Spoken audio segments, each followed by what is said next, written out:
Yan po yung Diplomat na nakakatakot guys. Sobrang nakakatakot siya sa loob. Kasi ba pinagbabawal po nila kasi nga daw baka daw magiba. Kaya ayan.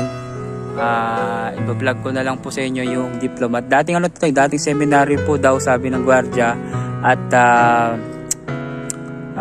ngayon naging hotel yung pinaka-last. Ito po. Kaya ayaw po sila magpapasok dahil daw baka daw magiba yung mismong loob.